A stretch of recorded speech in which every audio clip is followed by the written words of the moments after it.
Leise war gestern, der Time for Metal Podcast.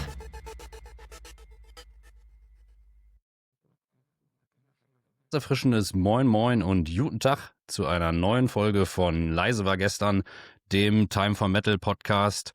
Hier ist Simon, der ehemalige Coffeeboy, mittlerweile zum Host aufgestiegen. Und ich bin natürlich wie immer nicht alleine hier. Mit mir ist der One and Only Kai im Studio und wir haben uns einen Gast dazu eingeladen, Joakim, Lead Singer von Sabaton. And so we're going to switch to English now, so Joakim is understanding what we're talking about. Welcome, Joakim. Yeah, my school German isn't that good anymore. But you have had school German? Yeah, 3 years, so grade 7 to 9 I studied German. Oh, that's the reason why one more beer is really your thing. Yeah, but to be honest, I know how to order beer in many languages. So before we talk deeper here, so we talk with Joakim from Sabaton, and they are currently at the press day in Cologne. So we grabbed a slot in their interview slot, and I hope you feel well. So currently it's time of the Gamescom. Do you have a slot at the Gamescom, or is this a reason why we played yesterday actually on the Gamescom show floor, if you will, which was really with fun. the wargaming guys, right? Yeah. Yeah. Makes sense. Mm-hmm. So to put you at whatever kind of other hall doesn't make any sense. No. So let's start the thing what our listeners always listen to. It's called the theme roulette. So we have a random topic here, and we have a specific time to talk about. Due to the fact that the time slot is not so long today, Simon, do you take care about 666 seconds? So 7 minutes and 6 seconds. And after this, we are not allowed to talk about this topic anymore. Never, ever in our whole life. Okay. Oh shit. Okay. Okay. I press on this randomizer. What's Zufallsgenerator? Random generator. Random generator.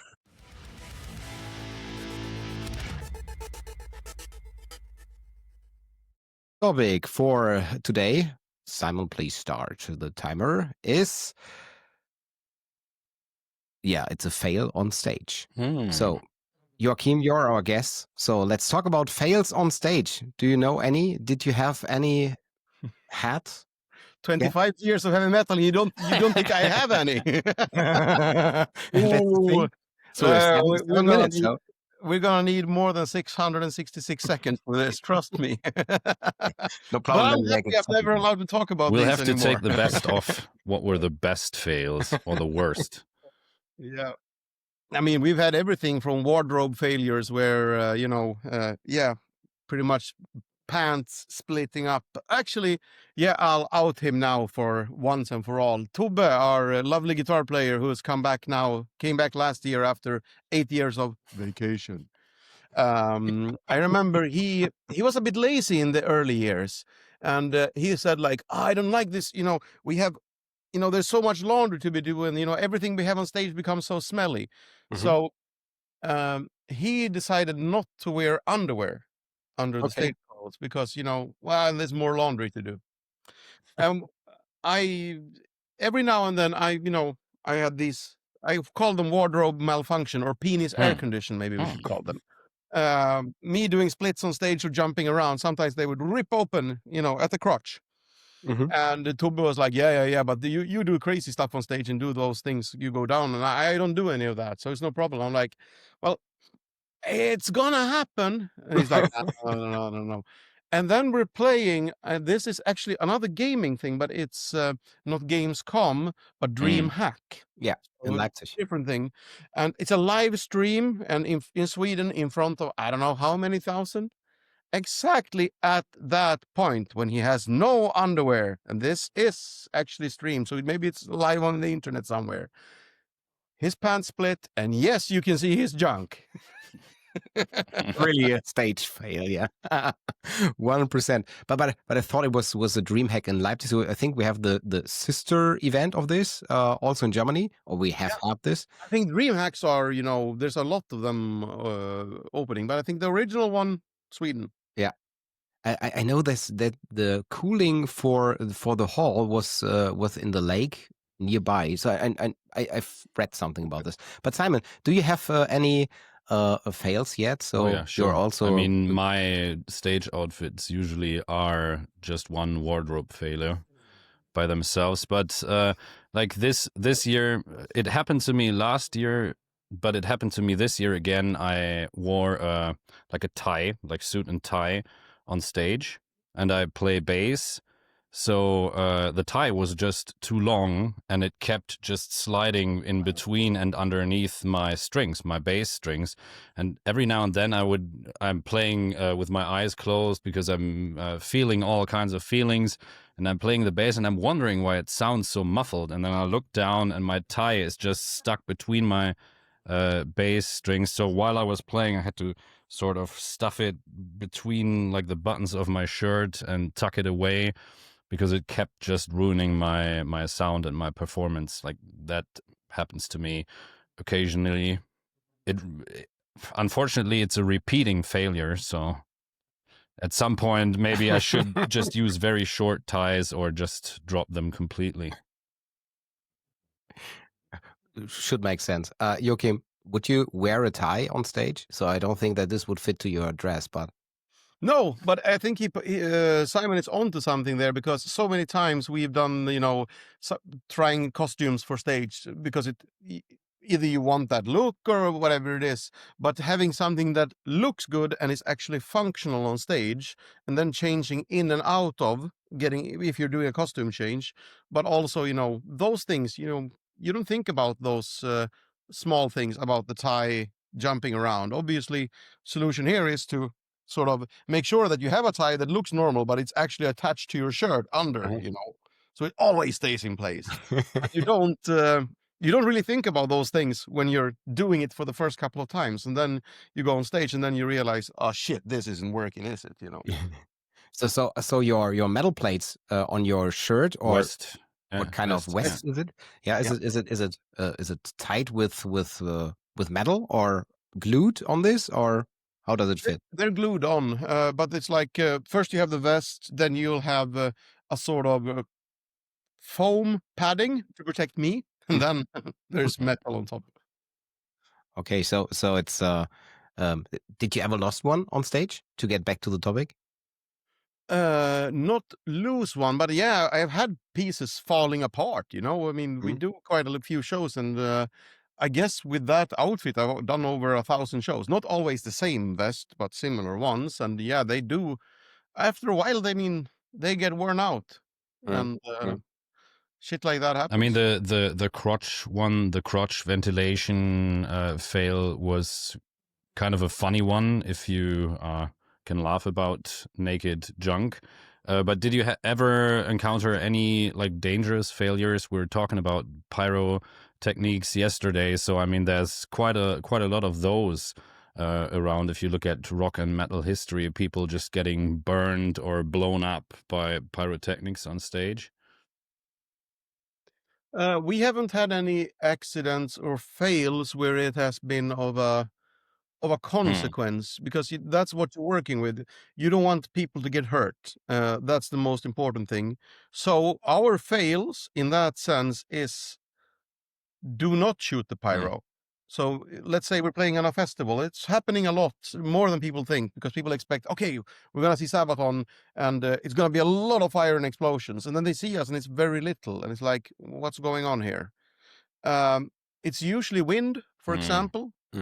Flamethrowers can go 3 meters or 7 meters up into the air, or 3 or 7 meters that way. If the wind going left gusts or right are strong enough, with the wind. So, and also that means explosions and everything in the way. We've told our pyro crew to don't worry about us, unless if it's a single event, don't worry about us if it's flamethrowers, because we're sweaty. It's usually fine.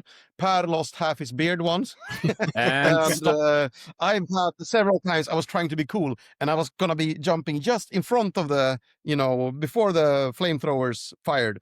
I actually jumped exactly when the flamethrowers fired. Stop. That was was it. it? That's That what was it? that That was was 666? 666 Okay. seconds. That's how quickly they go by. Yeah. But about flamethrowers, you're not allowed to talk about flamethrowers anymore.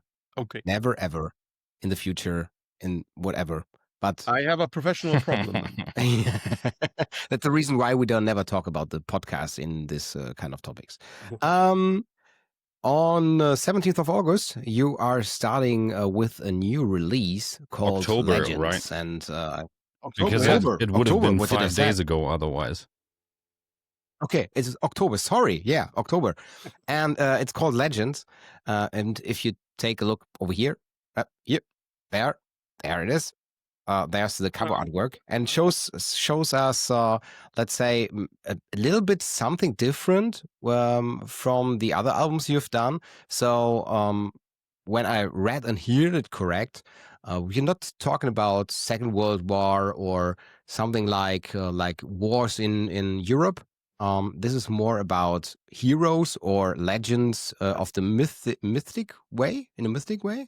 No, not only mythical, but we are moving into mythical arenas. If you're talking about, let's say, Knights Templar, obviously historical things, and what we sing about is obviously the historical part.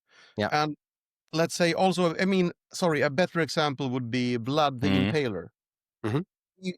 He's a legend. Maybe he's a legend because of the book Dracula, though. That has nothing to do with history. But he existed. Correct. But he existed. And what we sing about is always the historical side, to the extent that that is possible. So we are moving still in, well, military history. We are still in, what do you call it? Possible times of historical accuracy, historical accuracy. So the first one in the timeline is actually in the end of the album is Senusret III in the song The Cycle of Songs. That's 1,800 years before Christ. Because obviously we were barbarians in Scandinavia. We didn't have a written language, but they had, you know. There are still texts from that. Okay. You know. So to really use this as a source for the story? Yes, actually, the songs that his people sort of created for him, maybe by his command, we don't know, but is the source material for that song. And then moving on through history, you know, Vlad the Impaler, Joan of Arc, Julius Caesar, Genghis Khan, Hannibal. We're grabbing all of these people on the way. And the final one in, well, time history we have is Napoleon, which is 1,800 years after Christ. Yeah. Approximately, obviously. Let's say that's the youngest one. Yeah, he's the young one. I've read that that's the first time that all band members were also engaged in the creation of the songs. Yeah. What was the difference than before, and how did you create those? Actually, it's weird. Nothing changed since before, and it's just by chance, because I've written songs with Hannes before, but at that point, I didn't write with Chris, or Chris didn't write a song for that album, and I've written with Tube before, and you know, so it's just pure chance because everybody in the band has been writing songs for Sabaton albums before, but this is the first time we're all on the same album. Maybe because the time range is so large now for this album that everyone had a part that he was interested in. Maybe, yeah. Is there one particular song where you say that's or one figure of the of a legend where you say this is 100% your favorite? No, not really. I mean, it's always a danger of being biased by what you're familiar with from before. In that sense, Julius Caesar, a home run as a legendary, you know, commander in history, for sure. Also, when researching him, I mean, obviously, I knew a lot about Julius Caesar before going in. So there's less new information for me with him, as opposed to Miyamoto Musashi that we sing about in The Duelist. So Samurai, heard the name, I was aware of him, but I didn't know the philosophical side to him, that he was an author of a book called The Book of Five Rings. And so I usually get attached for wrong or right reasons, I don't know, but for the ones where I discovered the most new stuff about. So Right. I discovered a lot of new stuff I didn't know before about Miyamoto Musashi, but that's maybe because I knew less about him from the start than I did about Napoleon or Caesar. After 20 years of Sabaton, everybody knows you having a tank on stage, but now switching from the times where tanks are available for the war man, yeah. What will the people in future see? Will there be, let's say, horses or Roman emperors or whatever will be on stage? Will there be any change? And we're thinking about Hannibal taking elephants across the Alps. Oh, maybe that's also we'll a have tank, some yeah. elephants, would be fun. No, but you're right. We are totally redesigning our stage set for the upcoming tour. We're starting here in Cologne, actually, on I think November 9th or something like that. Which is weirdly enough, Lanxess Arena is only 5 minutes walk from where I'm sitting right now. And we have tore down everything we have. Because, as you said, we used to be in much more modern military history. We're going way further back in time now. Tanks have no place here. And I mean, let's say we didn't only rely on tanks before, but everything we had has to be sort of thrown away. So we totally redesigned the whole show, stage set, and everything. And we started with zero and sat down and thought like, okay, now we think like, what if we were Sabaton fans? What could happen on stage that would make us go, oh, fuck? What could surprise? What would make us happy that was in Sabaton, but we didn't see it coming? We were aware of it, but we didn't think they were going to do that, So working with what's sort of unknown, working with what's known, but as a surprise, and also what the hell moment. How did that happen? That's the best that was description, yeah. really interesting time, and we've just pressed 2 weeks ago, pressed the sort of record or play button on everything. Stuff is being built, the show is designed. Setlist isn't 100% done yet, but obviously we have lights and pyro that needs to be programmed. So yeah, about 90% of what's going has been started set in motion.